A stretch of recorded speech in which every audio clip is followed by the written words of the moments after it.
thought moving into a new home would be a fresh start for my family.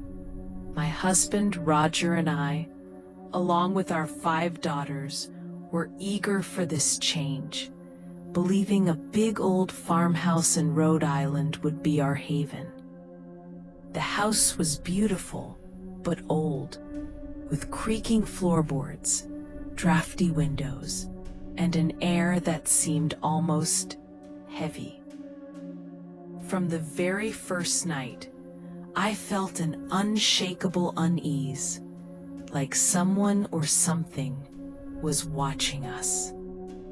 At first, I brushed it off as the house settling, my imagination running wild, but the incidents kept happening.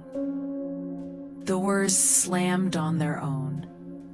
Footsteps echoed when no one was walking. Objects moved inexplicably. Shadows danced in the corners of rooms where no light should reach. My daughters whispered about seeing figures, feeling touches, and hearing voices. And with each passing day, the fear in the house grew harder to ignore. I tried to stay strong for my family, but the more I ignored it, the worse it became. At night, I'd lie awake, listening to scratching on walls, muffled whispers, and the unsettling sensation of cold fingers grazing my skin. One night, as I sat in the kitchen, I saw the rocking chair in the living room move violently on its own. I screamed for Roger, but he thought I was imagining things. The tension in the house was unbearable, and it was clear that whatever was tormenting us was not ordinary. Desperate for answers, I reached out to Ed and Lorraine Warren, renowned paranormal investigators. When they arrived, I felt a mix of hope and fear. Lorraine, the clairvoyant, immediately sensed a dark presence that had attached itself to our home. Ed's calm, rational approach provided some comfort, but even he admitted that this was unlike anything they had faced before. As they investigated, the extent of the haunting became horrifyingly clear. The entity was powerful, malevolent, and fixated on our family. Lorraine revealed that it was the spirit of a witch named Bathsheba Sherman, who had sacrificed her own child in a twisted ritual centuries ago and had cursed the land with her malevolent spirit.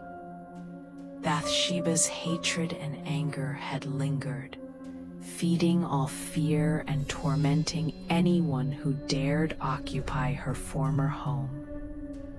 Every encounter escalated in intensity. I experienced violent attacks, objects flying through rooms, invisible forces pinning me to the bed, and even physical bruises left on my body. My daughters were terrified to stay in their own rooms, and Roger and I began to fear for our sanity and our lives. The Warrens prepared for a confrontation, bringing sacred objects, holy water, and prayers to combat the dark force. I watched as Lorraine and Ed moved through the house, performing rituals while sensing the spirit's immense power.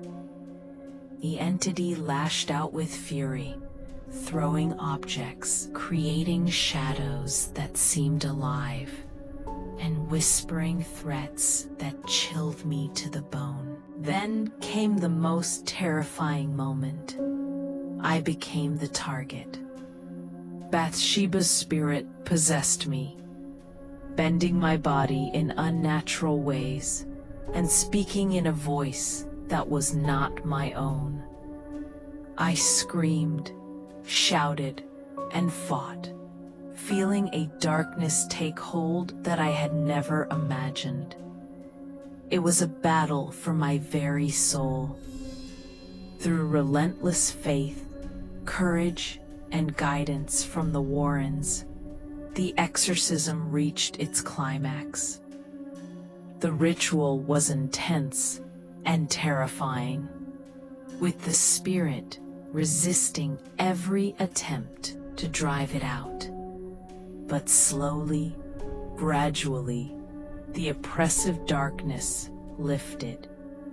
The violent energy dissipated, the shadows receded, and for the first time in months, I felt calm.